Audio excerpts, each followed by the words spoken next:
Thank you for tuning in for this week's live Q&A. Today we're going to be taking a look at this little hive here, which I think is queenless, and potentially showing you how to merge it with another colony. Now, 3 weeks ago we found this hive was queenless, and we introduced the resources from another hive with eggs on a frame, but they didn't raise a new queen. So sometimes that happens, and you've got a choice then to continue trying to give them resources or buying in a little queen in a queen cage and introducing it, or you could merge the colony with another one if you have multiple colonies. So we'll show you how to do that merge today.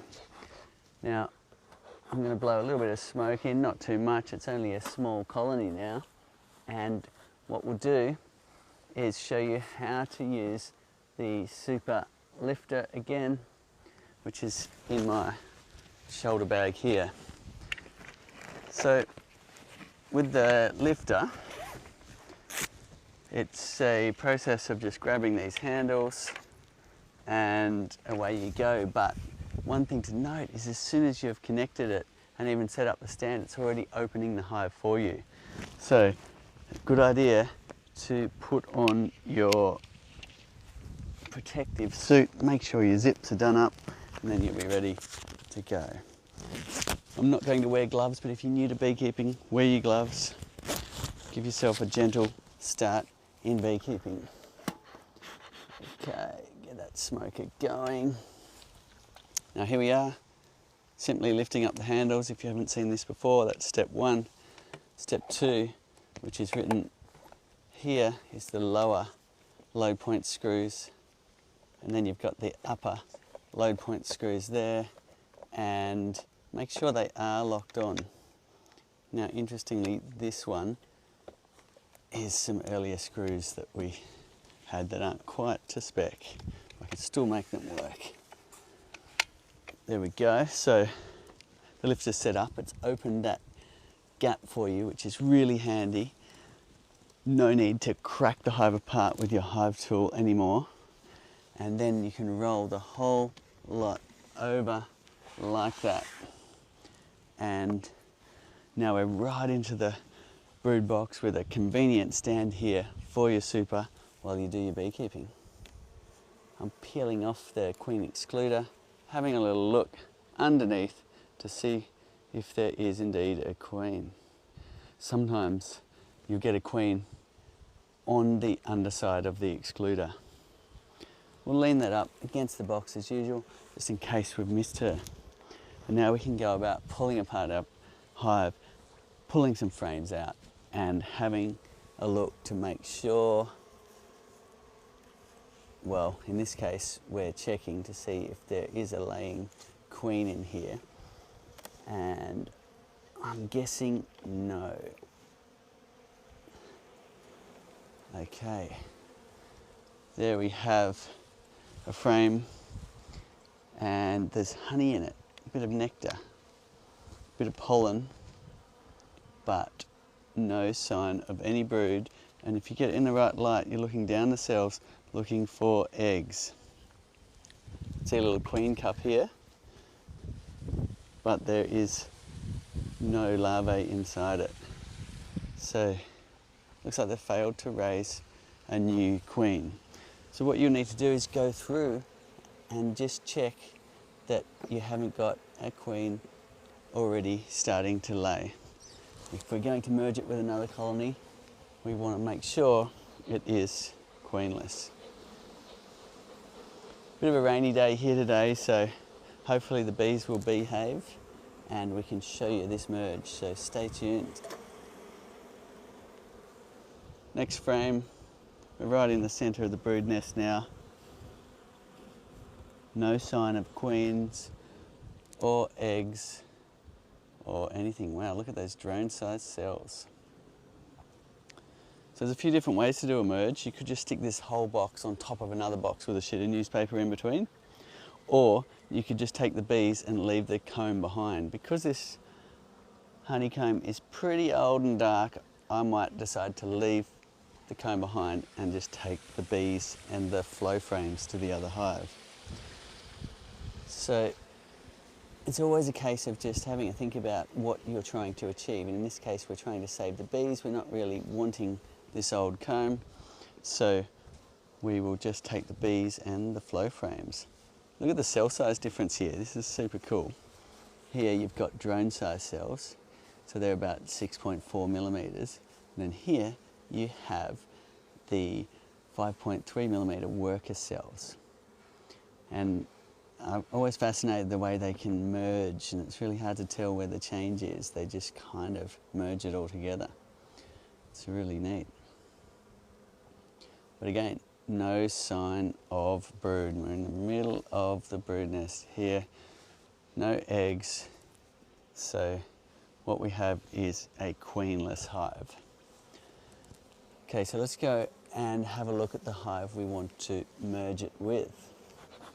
We'll keep our smoker going, make sure it's topped, and go down the row here to this little hive.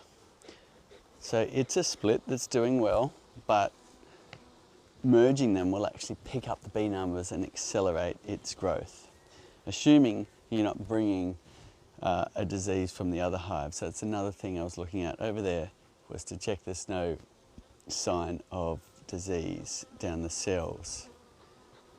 It looks just like it's gone queenless. I'm going to top up my smoker a little bit, and then we're going to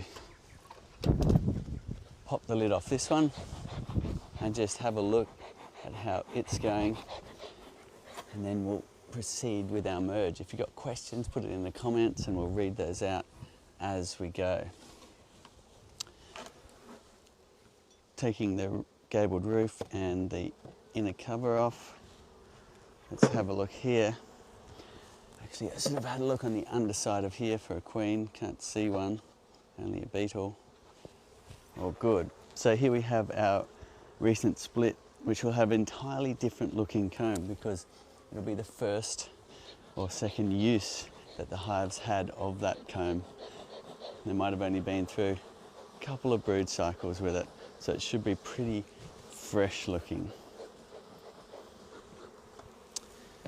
Okay, using the smoker to get some bees out of the way, we can then start lifting some frames out. Beautiful. Look at that. Got a lot of brood in this area, and we've got a queen right there. Look at that. That was a lucky first frame. So we've definitely got a laying queen here.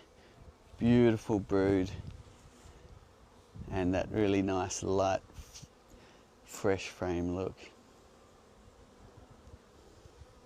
Excellent. There's the queen there, you can see. Notice how she's a bit different to the other worker bees. She's got a longer abdomen, she's got pointy at the back, she's got wings that come just over halfway down her body, and she usually has worn the hairs off her thorax there, so she's got that shiny back plate, and she strides with longer strides because she's got bigger legs. That's often the way you pick up the queen, is by her movement.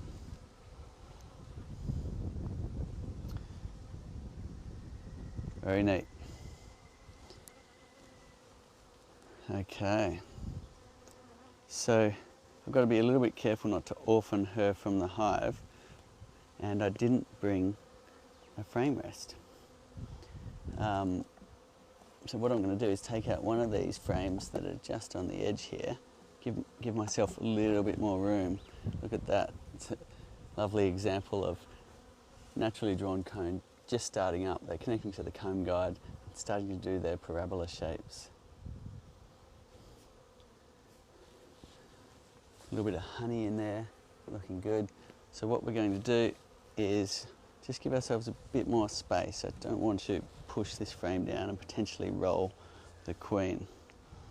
So now we can put this frame back in, have a look at some more frames while we're here, and just make sure we're all good to go for this merge. It's looking pretty good in here though. Let's have a look at this next frame. Oh wow, this hive's going to absolutely explode with bees. Every single one of those cells is a worker bee. ready to chew its way out of its cocoon and emerge into the hive as a fluffy little baby bee, ready to do the chores in the hive. This side's looking equally as good. It's great when you see that clockwork pattern across the frame. So this queen is a keeper. Okay. So I'm happy that this is a great colony to merge those remaining bees with. And what we might do is put our sheet of newspaper right on top of here, then actually put a super box on top. And then we'll shake the bees from over there into the super and put our flow frames in. Now when we do that, we might find there's a few drones up the top.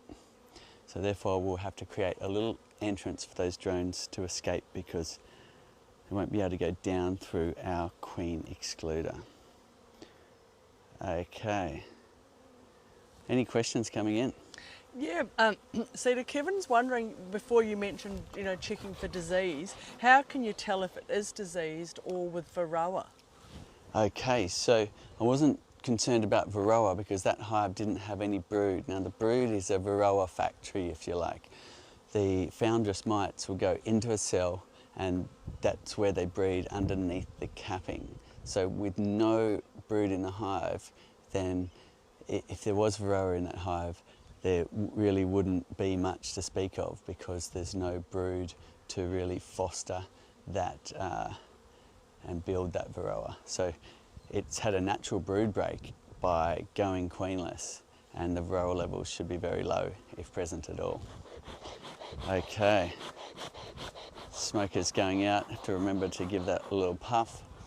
And what we're going to do is, we're happy that this hive is looking nice and healthy.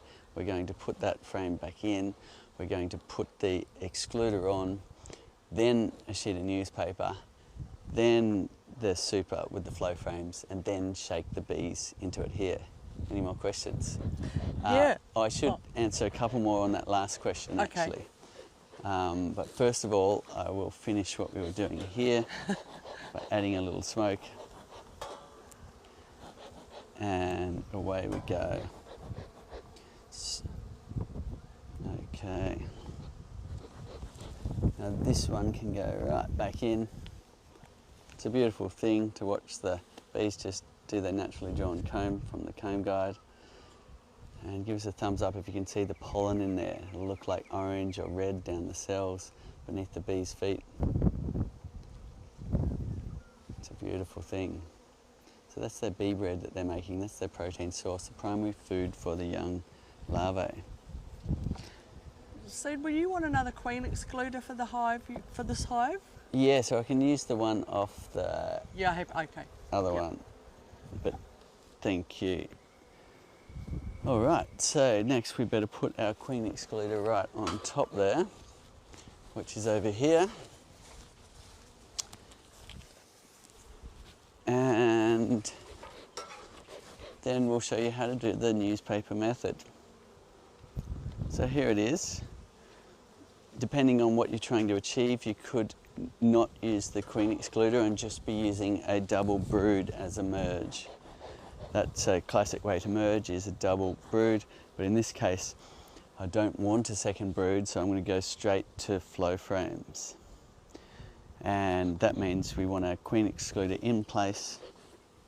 We want to put our sheet of newspaper for our merge, and the reason why we're doing that is to stop the pheromone transfer between the two colonies, and that just means there'll be less fighting.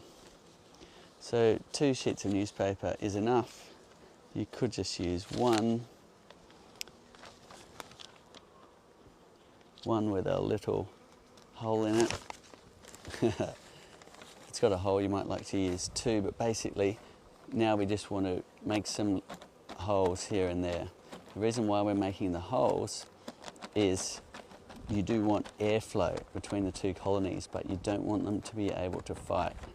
So making some little holes will also get them going, chewing away at the newspaper, and then there'll be this nice slow merge. By the time the bees are merged, they will be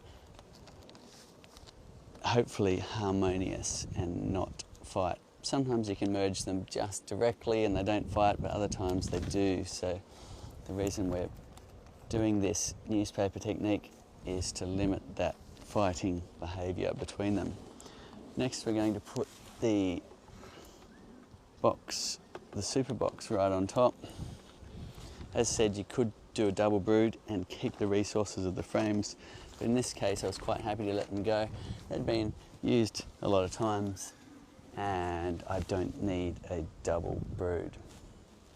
Okay, if you've got your bee brush, that's going to be helpful in this next bit, and we're going to start transferring the resources from the other hive to merge with this one. Keep the questions coming in. Yeah, Cedar, just wondering, Uriel's wondering why you don't use foundation in your brood frames. Okay, I really like going foundationless because I find it a lot easier. I don't need to sit there at night waxing and wiring foundation. And plastic foundation, the bees just simply don't like very much. So, in my opinion. So I tend to go foundationless, but our frames do accommodate foundation, whether it be plastic or wax and wire, if you want to. So conventionally, like most beekeepers, I used to use foundation, but when I found out I didn't need to, I was like, wow, this is amazing. A lot less work, a lot more interesting as well. You can get in there and watch what the bees do with their cells, and it's said to have a health advantage as well, with the bees being able to size the cells for themselves rather than giving them a set foundation size.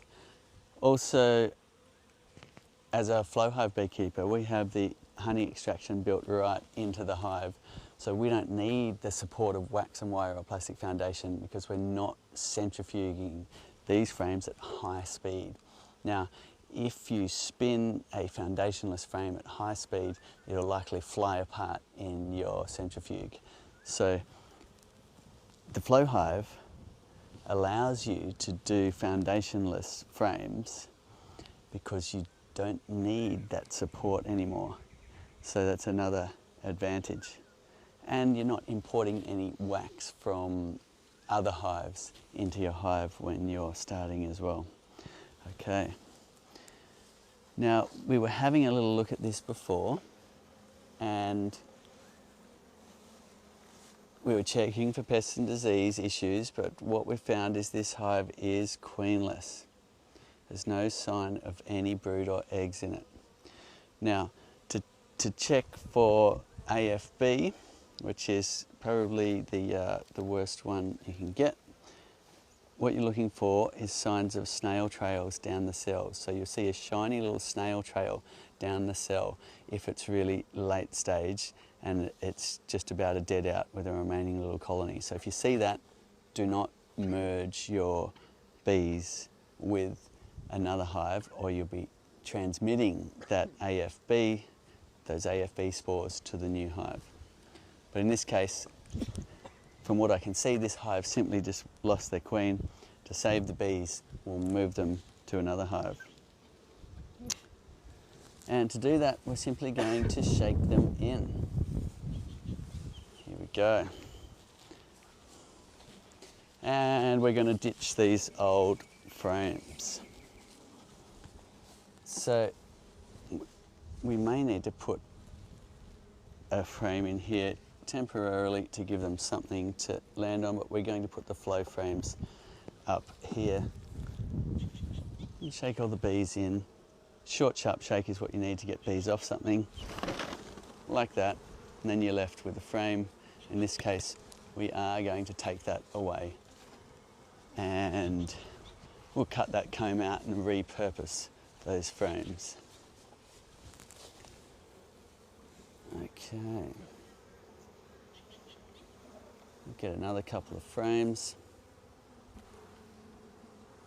and head over to the hive we're merging with.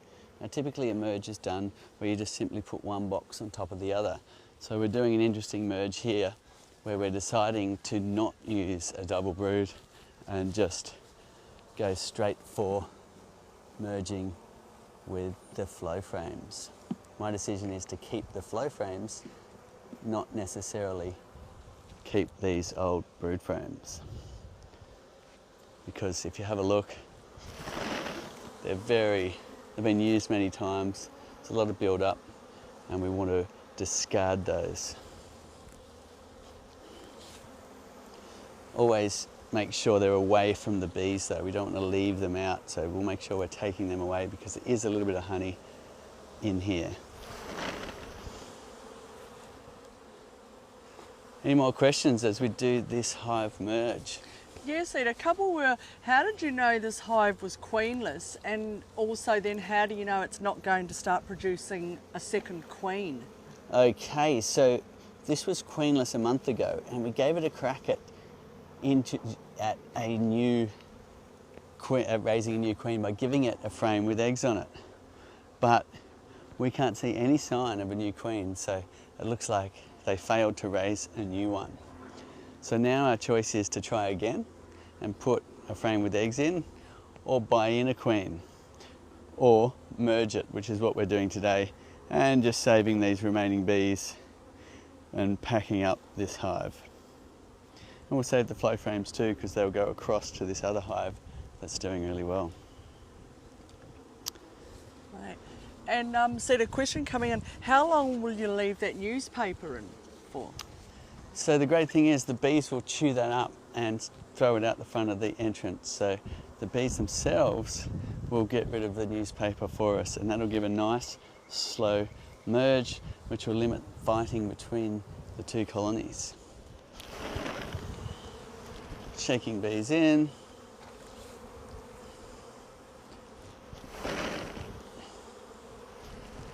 And you can brush the last ones off.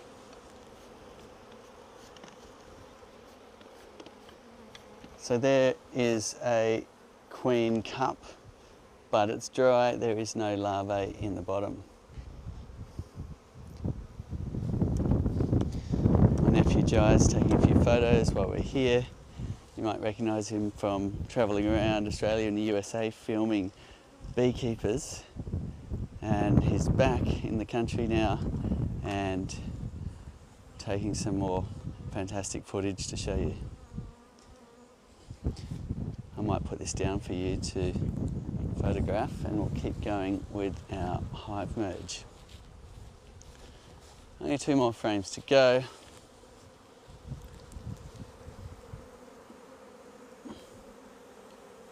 Cedar, everyone's always amazed that you are not getting stung. Ah. Yeah, what's your secret? Well, sometimes I do. So if I notice the bees were getting agitated, which this is a bit of a rainy day, so it's more likely that the bees will be more aggressive on this day, but they seem to be fine. But if they were starting to whack into me and give me warnings, I'd put my gloves on. Or if they're starting to sting me, I would put my gloves on. And it's a good idea as a new beekeeper to put on your gloves, give yourself a nice gentle start in beekeeping. And then as you get more experienced, you can decide to take them off if you want to.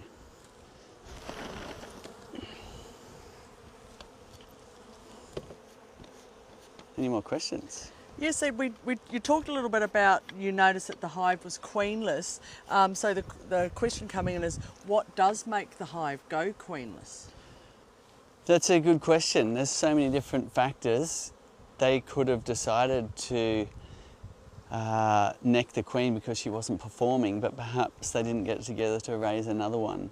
Or perhaps when we're beekeeping, we accidentally squashed her. Or there's a myriad of reasons, but it is a weak point in the structure of a hive colony. There's usually only one queen in there, and if she dies and they don't get it together to raise another one in a hurry, then your hive will die out. So that's one of the things we're always looking for, is whether your hive is queen right, and that means it's got a laying queen in the bottom. Quite easy to spot when it doesn't, because you'll notice that there isn't any eggs or larvae or brood. Okay, so there's one more little frame down here to shake in. And some nice beeswax to take home for the kids to play with. make some candles. And now we're going to start moving the flow frames over. We will take this one out too. I just left one in there so the bees had somewhere to cling on rather than wandering out of the box looking for hexagon-shaped cells. And Cedar, how long does the worker bee live for? The worker bee, when she is foraging, will live for 4 to 6 weeks, which is a very short amount of time compared to the queen, which might live for 4 to 6 years. So it's incredible that difference, even though they started with identical genetics. One got fed royal jelly for its entire larvae stage and turned into a queen, and the one that got fed plant proteins on day 3, i.e. bee bread, turns into a worker bee and has a very short life. Except for in hibernation in deep snow, you will find that they can live 6 months, but they're called fat bees, where they were put on a bigger fat body to last a long time through a long cold winter. But generally they're lasting just a month or a little bit more as a worker bee. So we've got some remaining bees here that we will also shake into our new box. Now, we've got the super lifter here, which is handy for lifting up this box, but we're actually going to take the flow frames now, which I can either do in the vertical position, or I can take the entire box off. Let's see how we go. Just pulling out the frames, that's no problem.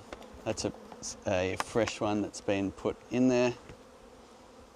And the bees have just started to do their job of waxing up all the parts. So that's a nice frame. We want to keep these frames. We always want to keep the flow frames, so we're putting this across to the other hive, and the colonies will merge, and that way we will sooner get honey in the flow frames than having 2 weak colonies or one dying out.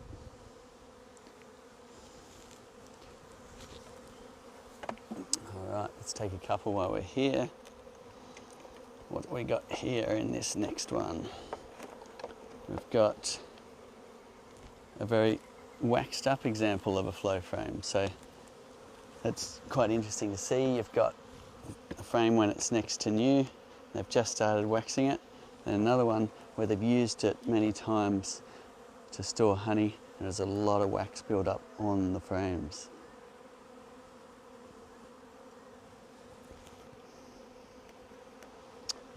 Great. So it's a case of just moving these frames across. Any more questions? Cedar, what are the chances though, now that you've merged it, of the colony that was queenless killing off the queen in the new hive? Killing off the queen in the new hive? Yeah, with the merge that you've done. Well, because we've used the newspaper method, it's very unlikely. If you come here and have a look, if you're just tuning in, this is a merge using the newspaper technique, where we've put a sheet of newspaper between the 2 colonies. They will chew away at that newspaper, and eventually the colonies will merge, but by then they'll be used to the pheromones that are going through all of the small holes in the newspaper. It's important to make some holes in the newspaper so you do get ventilation coming through, so you don't want to starve your bees of oxygen. So here's another flow frame example. This is pretty cool to see. You've got 3 different examples here of different stages, and let's have a look at them. You've got brand new, used for a season, and used for many seasons, and you notice the wax really building up on all of the cell parts. Fantastic. Well, yeah, one of the questions that Clinton was just asking, Cedar, was how old would that darker frame be? But you've said been a few seasons. Yeah, multiple seasons, that one. So it's a bit of a mix in this box. We've obviously moved some frames around for some reason, and let's start putting them into the hive. There we go.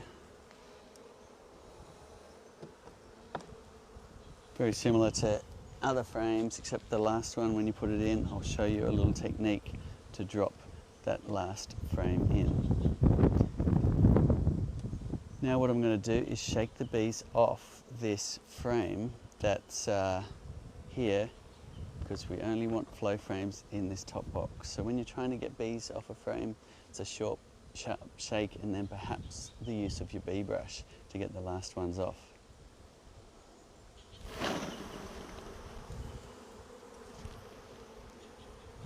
You notice how some of them cling on, they need a little brush to get off, and then, as we said earlier, we're taking these older frames away and we'll just give them the resources of the bees and the flow frames from the other hive. 3 more frames to grab. What sort of bees are these, Cedar? These will be a bit of a mix like many of our bees, because the queen mates with many fathers, about 30 or so usually from the surrounding area. So when you look in here, you'll find that some of them are the gold coloured ones that are usually the Italians. Then you've got dark ones that are called the Caucasians. And then there's all sorts of other breeds as well, but they're all Apis mellifera, which is the European honeybee, which humans have taken all around the world with them wherever they've gone, because they're such extreme little pollinators and honey producers. Okay, we're working sideways today because we're taking the resources out of the top box while it's on the super lifter. There we go. Cedar, for a new, Brittany's wanting to purchase a new flow hive and just wondering what's the best way to get bees and a queen? She's in the US. Bees and a queen. So usually getting bees off a bee breeder is the way to go, local to you. That way your bees have genetics that are great in your surrounding area. Or you can take a split from a friend. Now, if it's the springtime, which is coming up in your region, then taking a split from a beekeeper will actually often be helping them, because you're alleviating some space in their brood box. The colony is less likely to swarm, and you can take some of those frames, look after them. If there's eggs down the cells, they'll raise a queen, and that's called a hive split. So that's one way to get going, and it's also a great learning because you can get in there with somebody who's already been doing beekeeping and learn how to take a hive split. Another one is just buy a nucleus off a bee breeder, where you ask for what's called a nuc or nucleus, NUC, and it's a going little box about this size with 4 or 5 frames like this in it, with a queen already laying eggs, with honey stores, with pollen stores and brood, a going little mini hive, and you simply transfer them into your brood box, look after them, and they'll grow from there. Okay, you can actually buy bees in the mail as well as what's called a package.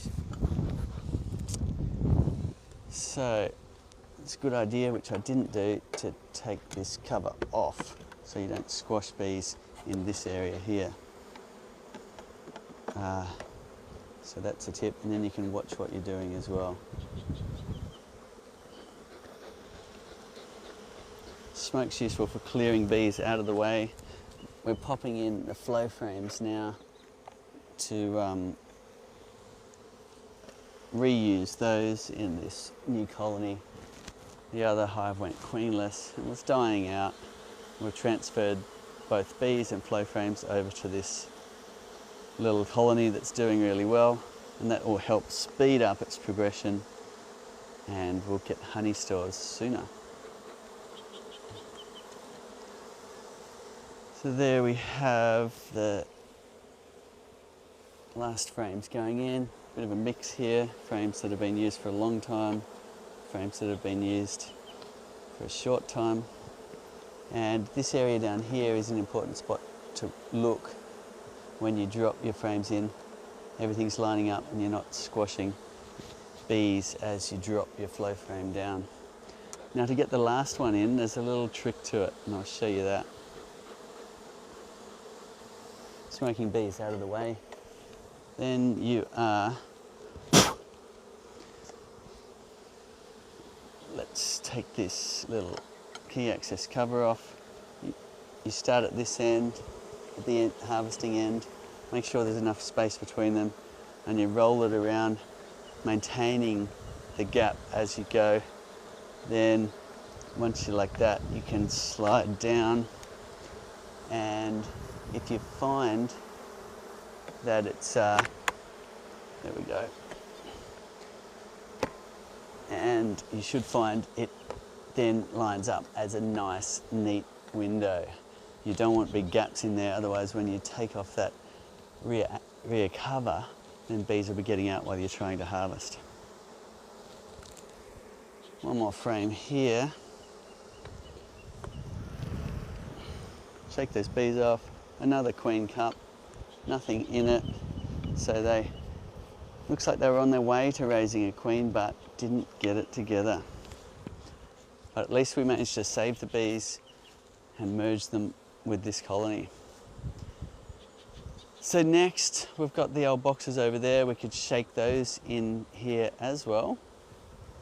And that way, we'll get as many of the bees from over here into that new location. So we are on our super lifter here. To disconnect, we just need to come up a little bit.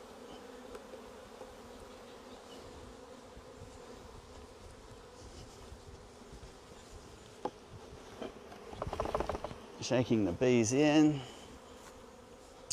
Or we could leave them there and they'll merge with the colony beside it anyway. We no longer need our super lifter on here, so that can come off. We'll pack that away.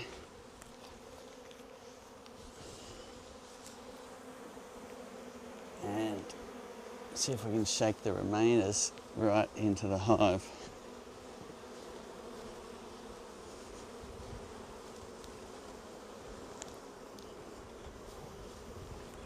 Might take the base off actually.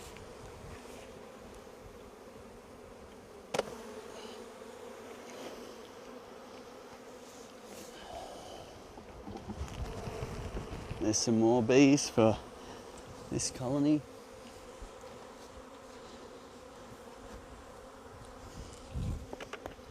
A couple more on the classic base. And that's us. Now all we need to do is get these bees into their box and put the lid back on, remembering that there could be drones in here, and we want to leave a little gap for any drones to be able to escape. Otherwise they'll be caught in here between the lid and the excluder. And we'll also make sure there's adequate ventilation here at the top. Any more questions? Yeah, see, Lisa's wondering, do you ever need to replace the flow frames? And if so, after how many seasons can you use the flow frames for? So what we're finding after 5 to 9 years, which is how long we've had the flow frames, almost 10 now, out in the wild, as far as the ones that were purchased. We've got ones beyond that as we were testing them in the lead up to our launch.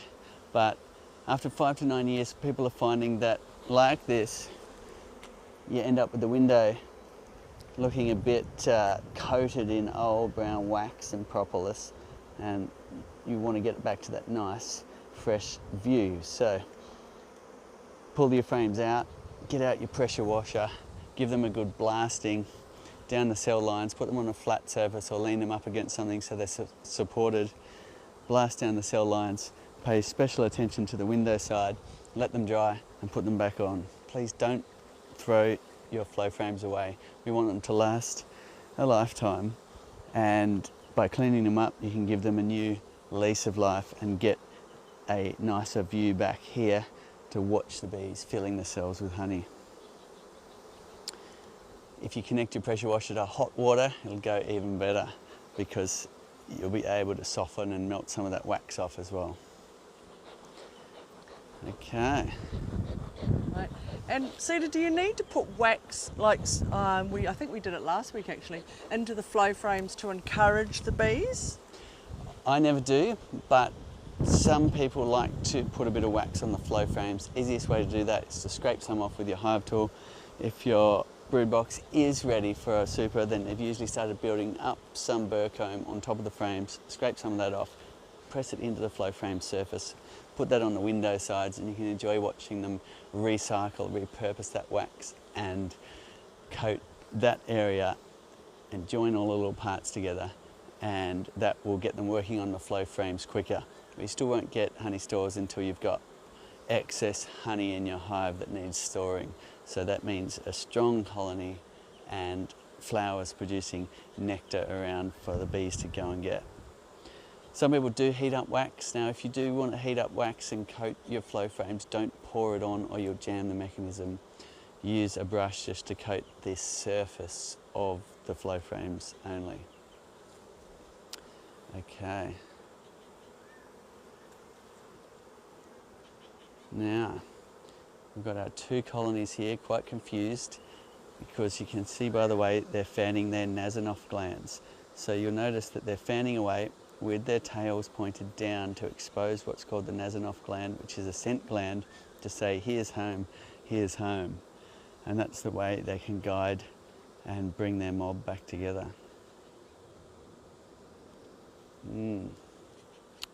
So we're going to be putting this roof on once the bees have vacated off the rim around here. A little bit of smoke can help with that, just wafting around that rim.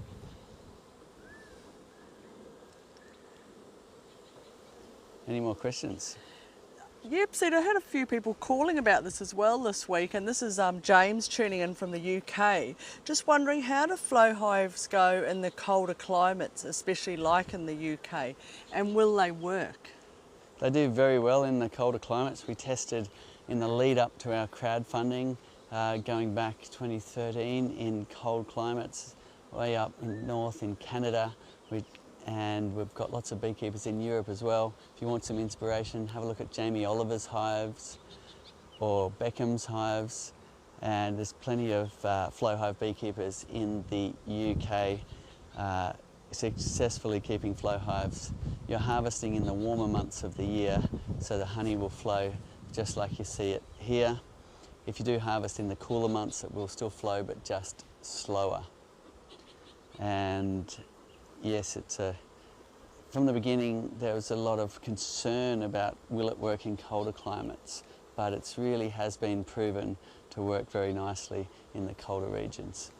We have them in Nebraska, we have them in Canada, have them in the colder areas of Europe, in the UK, okay. Alaska, we have them in Alaska. Jai, my nephew who was just behind the camera earlier, has been filming them way up in Alaska.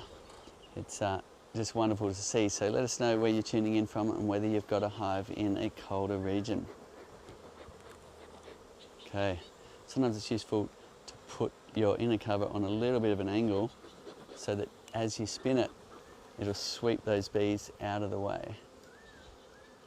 There we go. Now I'm going to show you another little trick here in order to let the drones out, because drones may have come when we merged the colonies together. I'm going to put the flow hive roof on backwards. So we're not harvesting right now, so it can go on backwards. And what that'll give us is the ability to just prop up our little top entrance on this side. Now all I need to do is find a little twig to put in there, and the bees will then have a little access point to get out. And the twig you want is about 5 millimeters, so that way those drones can squeeze out. And all we're doing is propping it up like this between the inner cover, leaving a little gap there like that. And that way those drones can escape rather than being caught in between the queen excluder, which is down here, and the inner cover. So that's a successful merge. Let's recap. We found a colony over there that was queenless. We found a nice split here that was doing really well. Our camera guy just fell over, but he's so good he didn't drop the cameras. What a Well save. done, Callum. Slippery, wet grass. We had a lot of rain overnight here. So then what we did is we put a sheet of newspaper on top of this box after having a look and ascertaining that they're nice and healthy and ready to merge. We decided to transfer the resources of the bees and the flow frames over, which we then put in this box. We made a few holes in the newspaper so the pheromones can slowly merge. The bees will then chew that away over the next few weeks and kick that out the front of the hive, and we have a successful merge. And the last little tip, we've propped up the inner cover to allow any drones that were transferred to escape out the top here.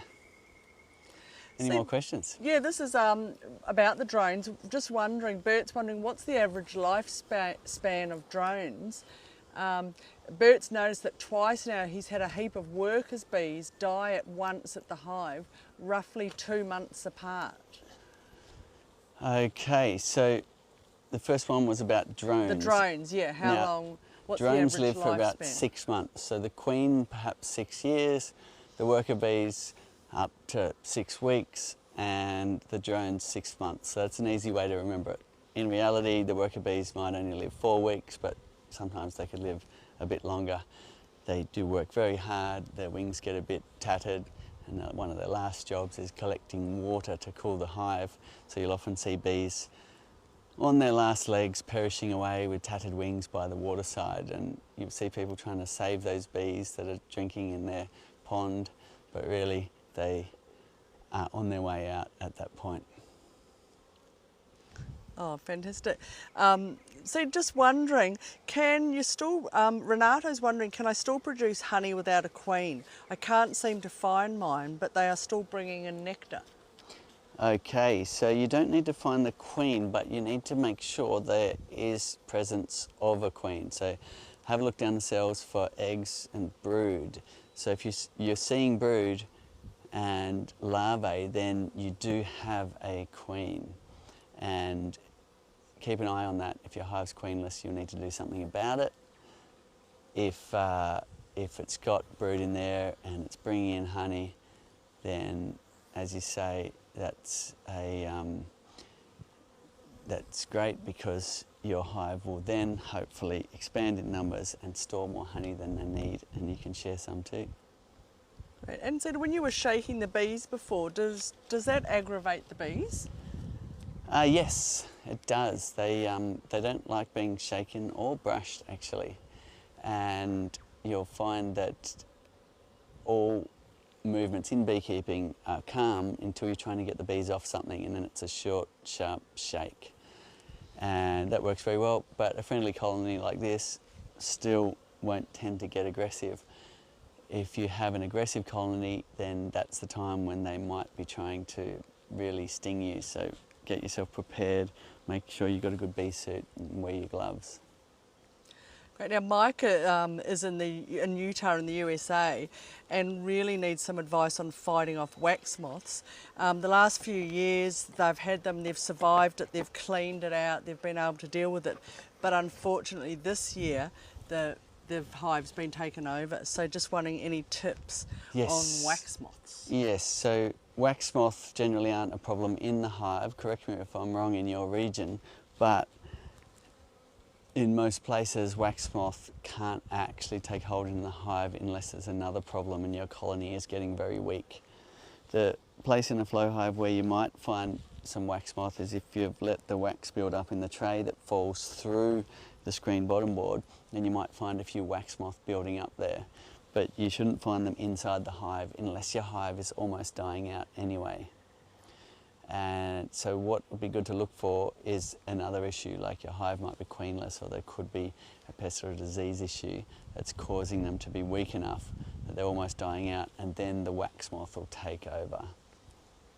If you've got anything more to add to that, then please chime in. Right, and Cedar, what's the difference when it comes to inspections between a flow hive and just your regular traditional hive?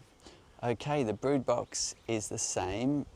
We do use a lot of naturally drawn combs because we can. We don't need to have the wax foundation or plastic foundation in there. We can just allow them to draw the cone themselves, so that's one difference. However, you can use foundation if you want to, and if you are, then you've pretty much got a conventional setup as far as the brood box is concerned, with your queen laying eggs down here. So your inspections of that are the same whether you're using a Langstroth hive or not. The Flow Hive has some bells and whistles that makes things a little bit easier, with our base here starting with the adjustable legs to get your levels, ant guards. When you've got ant issues, you can activate them. And you've got a screen bottom board, which is really helpful, especially when trying to manage varroa or hive beetles. Then you've got a ventilation control here, which is a nice handy thing to have. And then moving up, you've got the brood box, which we've already discussed, which is pretty much the same as a conventional Langstroth. Then you've got the honey super, which is very different with my father and I's flow frame invention, allowing you to harvest honey directly from the hive without the need of the whole extraction room and centrifuge and all of the paraphernalia that goes along with that conventional honey extraction. Brendan has 3 flow hives and is loving them, but the first hive is 3 years old now, and the queen is starting to slow down and the bees are getting more protective of the hive. So Brendan wants to re-queen it, but he can't always find her. Brendan's question is, if I get a new queen and I can't find the old one, what should I do? Okay, so that's the one time you do need to find the queen, is when you are re-queening, because your new queen will not take if there is already a queen. The hive will kill her. So I'll give you some tips on finding the queen. First of all, practice is good. You're looking for that motion of the queen, the longer abdomen, that she's usually not stripy and she's got bigger strides. So it's great fun to practice looking for the queen. She's probably more likely to be on the warmer side of the hive if the sun's been shining on this side in the morning. Start towards the centre, but more towards that side. If you've looked and looked and can't find the queen, then one thing you can do is use the queen excluder to sieve her out of the other bees. To do that, you put a queen excluder over the top of a brood box, and you then shake your bees into that empty box with the queen excluder at the bottom. You might like to use a bit of smoke. All the bees go down through that queen excluder, leaving your queen behind. So I've used that technique when I haven't been able to find the queen. And that way you can then take the old queen away and introduce the new queen a couple of days later or the next day, and hopefully the hive will accept that new queen, and away you go with some new virile genetics. Right, good luck, Brendan, with that one. The other thing you can do is get some help from somebody else. Sometimes 2 sets of eyes, especially if they're experienced, can really help you find the queen. And if you're introducing a new one, it's probably coming in a little cage like this with some candy at the end, and that'll be a nice delay technique, so that by the time the bees have chewed away the candy, they've gotten used to the new pheromone the new queen has. Cedar, if you've fed your bees some sugar water, will the bees stop drinking it on their own when they don't need it anymore? That they will just keep consuming the sugar water. So generally, once they don't need it anymore, there's a honey flow on, you'll be taking feed away, because you don't want sugar being stored in place of honey in your honey super. So generally you'll be taking it away. However, the bees will consume it quite quickly, so you probably will find that it will just empty out of its own accord quite quickly. And any tips, Cedar, on ants? We've got someone, they looks like they've got the ant guards, but they need a little bit more of a hand to deter the ants from going into the flow frames. Got any tips for the ants?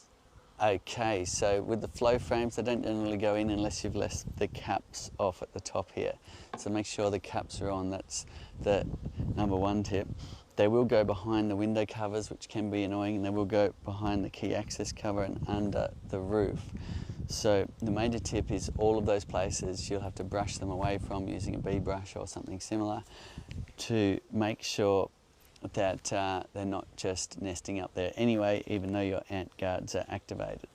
So get in there, brush all the bees away, put something in your ant guards here, which could be some Vaseline or it could be some cooking oil. You'll be lifting up the top here. You may need to raise it up a little bit to get it in there, and then you'll be putting that down. Now, if they're large ants, leave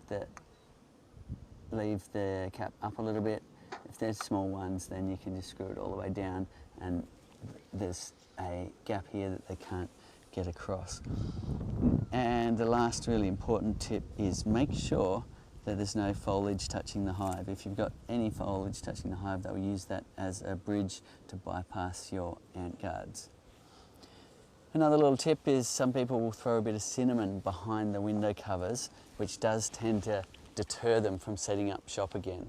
But I find if you've got a lot of ants that are unsightly, they don't really bother the bees, but they're a bit unsightly, you may need to brush them away a couple of times, activate your ant guards, and then they'll go away. Till next time. Right. Clinton's just ordered the ideal little honeycomb box, and just wondering what's your suggestion, above or below the super? It depends on what you're trying to achieve. So if you're trying to produce some honeycomb, just put it on top. That'll make it easy to access. That's what Trace does. She puts it on top of the honey super. When the honey super's already got stores in it, the flow frames are already looking good, then you'll put the ideal on top for a nice little honey collection box. However, if you want to use it as stores for the bees or even extra area for brood, then you'll be putting it in between the two boxes, and that is common in those colder areas like Nebraska, where you might want a brood box plus an ideal to survive through the winter.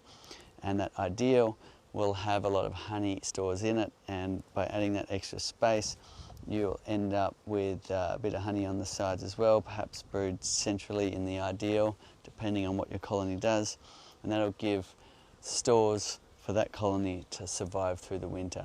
Have a look at some of Fred Dunn's videos for that type of setup, which he finds works very well in that region. Sita, how does the yield of honey compare from a flow hive to a standard hive using a honey spinner? So it all depends on your management. So conventionally, I used to find I would take all of the honey boxes off in the apiary that were full at once, and I'd often be waiting till many of them were full, and then I'd take those boxes of honey, I'd brush all the bees off, or use a leaf blower, load those frames on the back of the ute, lift those heavy boxes, take it back to the processing shed, and then I would be spinning the honey out in the centrifuge. And the reason why you want to do it all at once is it's such an ordeal, and you're dedicating your whole weekend to it or multiple days to it, then you want to make it worthwhile. So you want to not set up shop and make all of that mess for a single hive. So therefore, you've got this scenario where your strong colonies have filled the honey boxes, and they're sitting there idle while you're waiting for others to catch up. And that loses your honey production. Whereas a flow hive, it's quite easy to tap off the honey as it happens. So as you see even some of the frames full in your hive, you can start harvesting and keeping honey on jars on the shelf rather than in boxes stacked in the apiary. So when you start to consider, it's not apples to compare, it does depend on how you go about it. If you're harvesting honey as soon as it's full, you get more with flow frames. If you're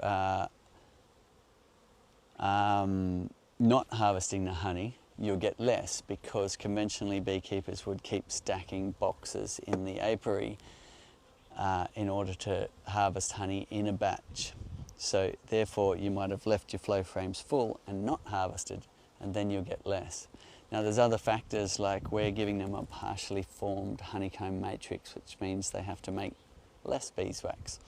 Now beeswax use 7 kilograms of honey to make a kilogram of wax, so you are losing a bit of honey production when you're asking them to draw comb in the top boxes for honey storage. And that's why beekeepers in the conventional way are always saving what they call stickies. They've spun the honey out in the centrifuge and they move those stickies back to try and conserve that wax and save the bees, making it in the flow frames. It's already partly made, so they only need to add a bit of wax to complete the cell formation. So long answer, but if you continually harvest honey when you see it full, you might outstrip your Langstroth counterparts. Right. Bert's wondering, Cedar, have you noticed with these longer wet weather patterns of late that the bees are feeding on their honey reserves in the super? Bert had noticed, he did an inspection after the cyclone, probably the one we've just had here, and was noticeably less honey in the super. Yes, when bees can't forage, the honey stores are their reserve. That's why they're squirreling honey away for times when they're not able to get to the flowers or there isn't any flowers. So long periods of rain, extreme winds, extreme weather conditions will mean the bees will consume their honey stores. And we noticed it here too, where you open the window covers and where you were seeing them almost full, there was a retraction where they were starting to eat away that honey and reduce the stores. When the weather turns fine again, providing there's flowers around, you should see those stores starting to pick up again. And Matt's wondering, what advice have you got for someone just starting off with beekeeping to be successful? I would say starting with a nucleus or a split, a small hive is a really nice way to go because it's a bit less intimidating. Although now we've got our super lifter, it is a lot easier to take the top box off. So either if you're starting with a full colony you've purchased off someone, then our super lifter will make it a lot easier to get inspired and do your brood inspections. Now, having said that, starting with a small colony and watching it build is a great way to go because you get this beautiful journey of watching it progress, and a small colony is just nice and easy to manage. There's not a whole lot of bees as well, and then as they build up, you will already have the confidence in looking into your brood nest and watching what's going on. The other thing I would say is get educated. We have a great online course at thebeekeeper.org with experts from all over the world that have tuned in with great video training material, and it's made to take you from square one right through to even a deep scientific knowledge in beekeeping. And it's free to try, and also an amazing fundraiser that we've been working on habitat, which is what the bees need. We've now planted over 1.5 million trees in high quality ecosystem regeneration projects in order to do what David Attenborough says we need to do, and that's rewild our world, put the habitat back for all species, not only our pollinators. So getting educated is a wonderful thing. The beekeeper.org is a great place, so you can also get out and do some beekeeping with somebody. There's great books to read as well, depending on how you like to learn. And what we find is often people will get a beehive thinking, oh, I don't really want to do the beekeeping bit. And then they realise that that is just completely fascinating and quite addictive. And then they get right into beekeeping itself because of it's just such an interesting pastime. Right. Luke's wondering, Cedar, what turns a bee into a queen versus a worker bee? So through epigenetics, a worker bee and a queen start the same, but on day 3 there's a switch. And day 3, if a worker bee larvae is fed plant protein, i.e. bee bread, it will turn into a worker bee. If it's continually fed royal jelly for its entire gestation as its larvae, it will turn into a queen. She'll grow bigger, she'll grow the ability to lay up to a couple of thousand eggs a day, her legs will grow bigger, and she will emerge in the hive with the ability to lay thousands of eggs and live for up to 6 years, compared to a worker bee. Even though it's the same genetics, that worker bee might only last 4 to 6 weeks. Right. And Cedar, what's tips when you're harvesting honey from the flow frames? How do you avoid bees falling into the flowing honey? Okay. The easiest way to do it is just cover it with a piece of kitchen wrap, or we like to use the wax wraps, the ones you send your kids off to school with. They're just a reusable kitchen wrap made out of beeswax on a cloth, but any kind of kitchen wrap will do. And you can put your jar underneath there. If you are having trouble with the bees coming to get the honey, harvest into a tall jar and just cover it up and seal it so they can't get into it while the honey's pouring out of the hive.